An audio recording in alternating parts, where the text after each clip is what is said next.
It's my job, Matt, to bring these two back, usually to USC, as they wander off into the SEC or the Big Ten or whatever. So I'm going to pull them back a little bit because Gerardo has a question for you. Yeah. So he's basically saying, would you agree USC has a better offensive play caller and perhaps the better defensive coordinator staff? Do you feel LSU has better talent to offset and win the game? Well, the play caller, that's an easy one. I mean, Lincoln Riley is one of the best in college football. And I don't even know that I would, that anybody could argue. But I think if you're saying Lincoln Riley against Joe Sloan, we're probably looking at it the wrong way. That sometimes when we look at like quarterback matchups, well, the quarterbacks aren't on the field at the same time.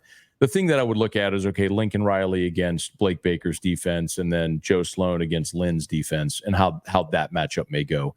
I mean, I know Vegas has LSU about a touchdown favorite in the game, which quite honestly, guys, is a little surprising to me because I don't know if y'all paid attention to this, but LSU hasn't won a season opener since 2019. In the COVID year, they lost to Mississippi State at home. In 21, they went out to the Rose Bowl and lost to UCLA. In the last 2 years, they lost to Florida State, once in New Orleans and once in Orlando. So, like, I kind of want to see LSU win one of these for a change. Like, there's a lot of people last year that started screaming, like, why not schedule a week 0 game? Clearly, your team needs a tune-up to get there. But, you know, as far as the DC and the staff, I can't speak to every member of USC staff. So, again, like, I would have to defer to you guys. But Brian Kelly had a major overhaul of his staff. And they brought in Bo Davis as the defensive line coach from Texas, who's pretty widely regarded as one of the best, if not the best, defensive line coach. You know, Corey Raymond, who Brian Kelly did not retain when he was hired, has brought him back. Corey is the guy that sort of built the DBU thing for a decade here.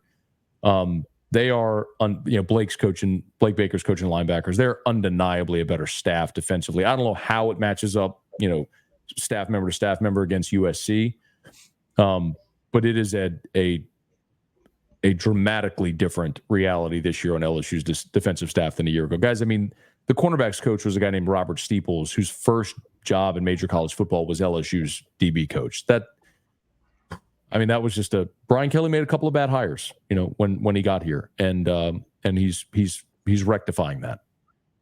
Yeah, I can't confirm or deny that the reason why I'm known as the resident not big fan of Brian Kelly is the fact those years at Notre Dame. But one thing is true. Once he kind of figured out that staff after they hit bottom at Notre Dame and he did that big switch up, it worked out really well for Notre Dame. So that might be the case for LSU as well. One of the really interesting things about LSU, guys, is this. I have this theory that LSU is one of 3 programs in America that have this very rare advantage, and that you're the only Power 5 or now Power 4 in a talent-rich state. And per capita, as odd as this sounds, Louisiana puts more players in Division I college football than anywhere per capita. In the NFL, correct? In the NFL as well. So it's right there with Florida, with Texas, with California, with Georgia, with Ohio. So it's a super talent-rich state, but LSU is the only game in town.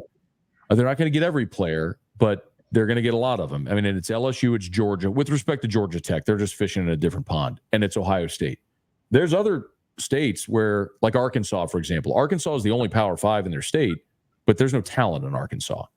So, what Brian Kelly really had to figure out, guys, when he got here was, and I use this example, and I hate to use it because it sounds like I'm calling out a kid, and it's not his fault, but his first recruiting class, they recruited a kid named Jeremiah Hughes out of Gorman in Las Vegas. And Hughes was a 3-star cornerback. Guys, like, I could throw a rock from my home and hit 5 3-star cornerbacks in this state. It's just, there was no reason to get on a plane and fly to Vegas to recruit a 3-star cornerback. And what you've seen over the last 2 years of Brian Kelly is he shrunk that circle, man. Like, from that first year, I think, where maybe there were, 10 or 12 states represented, to like this last year was 4. It's like everybody from Louisiana, you got a couple of kids from Texas, a couple of kids from Georgia, maybe like one from Alabama, and that's it. And that's really all you got to do. And he's done that with his staff as well. Like Corey Raymond played at LSU. Frank Wilson is a guy from New Orleans who's on staff and is the recruiting coordinator now. You know, Joe Sloan's coached in Louisiana for 10 years. Bo Davis played at LSU. So you got a lot of guys that know the culture as well. So like it took him a couple of years to really figure it out, but it feels like he's got it figured out. And guys, I mean, LSU's got the number 2 recruiting class in the country for 25. And if you go look at the 2026 rankings, like 3 of the top 5 players in the country are all within an hour of LSU's campus. And like he's got a bumper crop these next 2 years that if he executes, LSU could really be in a position again to compete for a national championship. It took him a couple of years to really figure it out, but he's zeroed in. Now he's got to execute.